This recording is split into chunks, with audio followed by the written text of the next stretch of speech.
সুপ্রিয় দর্শক শ্রোতা, ঘূর্ণিঝড় রেমালের সর্বশেষ তথ্য জানতে এখন আমরা চলে যাব বউয়ের ভয়ে খাটের উপর বসে থাকা সাংবাদিক এম এ হোসেনের কাছে। আচ্ছা এম এ হোসেন ভাই, আপনি তো বউয়ের ভয়ে খাটের উপর বসে আছেন, তো ঘূর্ণিঝড়ের শেষ অবস্থা যদি একটু জানাতেন, দর্শক জানতে চায় আর কি, দেশের মানুষ জানতে চায়। গত 4 দিন আগে ঘূর্ণিঝড় রেমাল বাংলাদেশে 3 দিনের সফরের উদ্দেশ্যে রওনা হয়েছিল।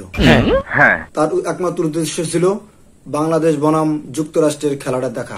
কিন্তু গত শুক্রবার সরকারি ছুটি হওয়ার কারণে এবং যখন সে জানতে পারলো যে যুক্তরাষ্ট্র এবং বাংলাদেশের খেলা বাংলাদেশে না হয়ে যুক্তরাষ্ট্র হবে, তখন সে সিদ্ধান্ত নিল বাংলাদেশে আর না এসে সে চলে যাবে ডাইরেক্ট ভারতের দিকে। কারণ ভারতে রবিবারের দিন সরকারি বন্ধ, আর তারপরের দিনই হচ্ছে আইপিএল খেলা, আইপিএল এর ফাইনাল খেলা।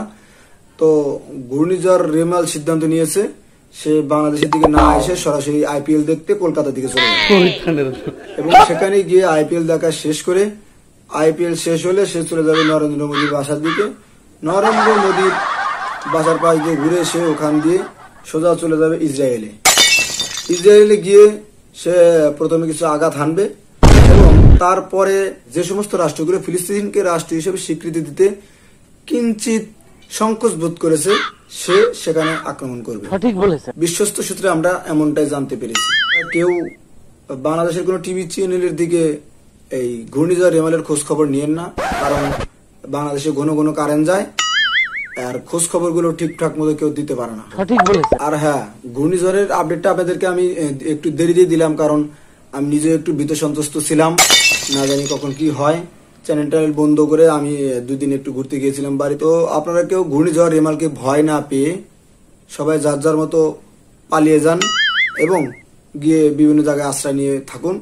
বলা যায় না কখন আবার ঘুরে বাংলাদেশের দিকে চলে আসে। আপাতত আসার সম্ভাবনা নেই, তারপরেও সাবধানের কোনো মার নেই। ঠিক আছে, আপাতত এইটুকুই।